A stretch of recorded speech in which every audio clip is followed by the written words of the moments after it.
Bonjour, on fait un petit point d'actualité sur les marchés financiers, en tout cas sur les taux d'intérêt, parce que c'est là qu'il se passe des choses actuellement. Et ce point, on va le faire aujourd'hui avec Thibaut Prébet, qui est le responsable de la gestion de taux chez Quilvest Gestion, une société qu'on ne connaissait pas encore sur Patrimoine TV. Thibaut, bonjour. Bonjour. Vous allez bien? Très bien, merci.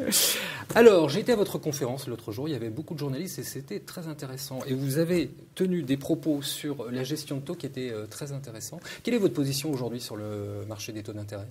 On entend parler de crack obligataire à gauche à droite, une expression qui me paraît un peu galvaudée, mais qui reflète quand même l'avis de l'opinion des investisseurs qui sont de plus en plus méfiants face à la classe d'actifs. Et compte tenu des taux de rendement qui commencent à être très faibles, ils ont bien raison. Mais ça, c'est une situation qu'on connaissait déjà. C'est pas ce que vous avez dit à votre conférence. Vous avez dit que vraiment la situation était tendue. Vous étiez même très très inquiet. Est-ce que vous l'êtes toujours? Absolument. Ou alors en une semaine, la situation a changé? Non, clairement, les taux ont légèrement rebaissé après un stress qui durait depuis le début du mois de mai. Et je pense que cette situation de stress devrait se prolonger. On a un univers qui est un peu en train d'évoluer. C'est-à-dire qu'aujourd'hui, on a des taux d'intérêt, des emprunts d'État qui sont tendus comme les taux des obligations corporate, des obligations bancaires, des obligations au rendement, alors qu'historiquement, l'emprunt d'État était vu comme un actif refuge et donc sont comportés de manière inverse. Ça, à mon avis, c'est lié à une nouvelle donne qui se poursuit, y compris depuis une semaine, où l'emprunt d'État n'est plus vu comme un actif défensif, comme un actif mais ça fait un protéger. petit moment qu'on ne croit plus aux emprunts d'État, Thibaut. Absolument, on n'y croit plus. Mais pourtant, historiquement, un jour où la bourse aurait baissé de 3%, les emprunts d'État seraient immédiatement valorisés. Là, aujourd'hui, c'est l'opposé. Quand la bourse souffre, les emprunts d'État souffrent. Quand la bourse progresse, les emprunts d'État progressent. Et même une journée comme aujourd'hui, ça se vérifie. Ça, c'est une nouvelle donne. Ça montre que l'idée que l'emprunt d'État protège dans les périodes de stress à court terme est quelque chose qui n'existe plus. Effectivement, on peut le comprendre, avec des taux allemands qui ont été vers les 1,10%, des taux français à 1,60 à 10 ans. Ça paraît tout à fait logique. On en est loin maintenant. On en est loin. Mais pour autant, même sur les niveaux actuels, même avec des niveaux de taux français de l'ordre de 2,30 à 10 ans, ce n'est pas un actif qu'on a envie de détenir en disant c'est une sécurité. Non, c'est un taux qui est trop bas, qui ne rémunère pas le risque. Et on a plutôt envie d'en sortir. C'est aujourd'hui le sens des investisseurs. Quel est le maillon faible aujourd'hui dans la zone euro? Alors, il y a malheureusement de multiples maillons faibles. Oui. Pour nous, le plus surprenant sera l'Allemagne, parce que tout le monde considère que l'Allemagne est le point fort de la zone euro. Quelque part, on le voit, le donneur de leçons. Vous avez été très dur à votre conférence sur l'Allemagne. Vous êtes vraiment noir sur ce marché. Rien de personnel.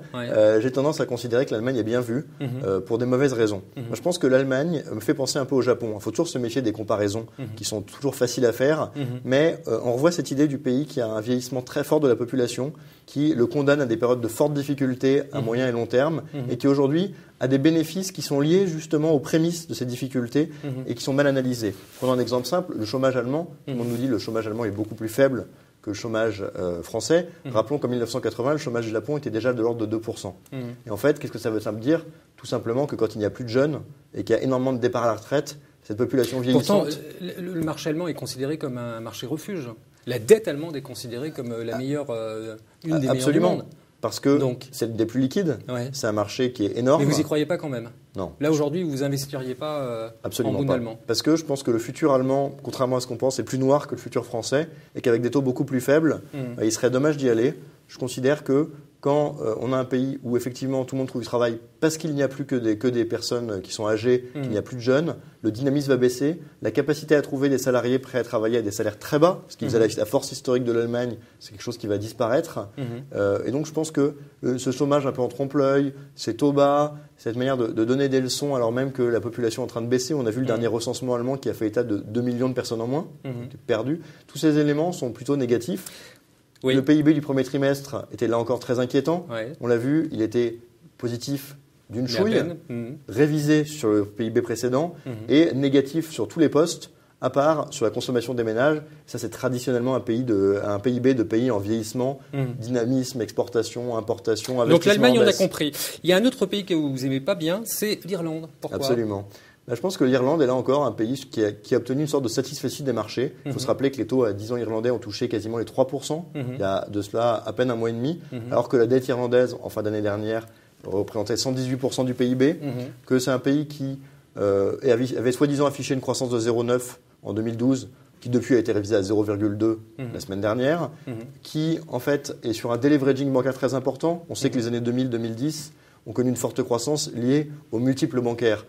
L'Irlande est le pays qui avait un des plus gros multiples, à l'image de Chypre par exemple, et qui voit ses bilans bancaires s'effondrer. On est à 20% de baisse sur un an. C'est un environnement où il est impossible de faire de la croissance. Mais la zone euro va aider l'Irlande, non? En Irlande, on a un pays qui à une politique fiscale de très faible imposition des entreprises qui attire les sièges sociaux. On a parlé longuement de Apple, Amazon, etc. Et donc, quelque part, vient pirater un peu les recettes fiscales européennes. Bruxelles n'aime pas. Un peu comme sur le modèle d'aider la Suisse. Je pense qu'on aurait quand même une bonne volonté assez limitée. Et de toute façon, il faut se rappeler que pour ces pays où l'endettement dépasse déjà les 120% du PIB, où il n'y a pas de croissance, où on arrive en déflation, une aide au type de prêt ne sert plus à rien. Vous avez dit lors de votre conférence que même si les taux allemands remontaient à 2,50 et les taux français à 3%, c'était pas grave. C'est quand même dur de dire ça. Il faut savoir déjà que... Parce que c'est le sens de l'histoire, ça y va. Tout doucement, mais ça y va. Absolument. Donc c'est pas très bon pour vous. Je vous rappelle que vous êtes gérant de taux.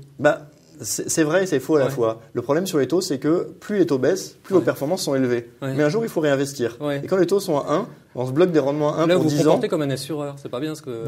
Disons que voilà, c'est bien d'avoir des bonnes performances, il faut aussi garder des capacités d'investissement. Oui, alors en tant que gérant de taux, qu'est-ce que vous pouvez faire ? Il ne faut pas hésiter à aller sur du court terme. Et là, sur des fonds comme Kilvest Trésorerie ou Kilvest Conviction Court Terme, on va adopter une approche taux variable sur des entreprises, du corporate et non pas les emprunts d'État, qui va beaucoup nous protéger des mouvements à venir. Donc je pense tout d'abord se protéger contre les hausses de taux d'intérêt et puis raccourcir ces durations en se disant qu'avec ce qui va se passer, on a beaucoup d'incertitudes. Personne ne sait comment des quantitative easing aussi massifs peuvent amener un marché sain. Clairement, il y a des risques de dérapage dans tous les sens qu'on connaît peu.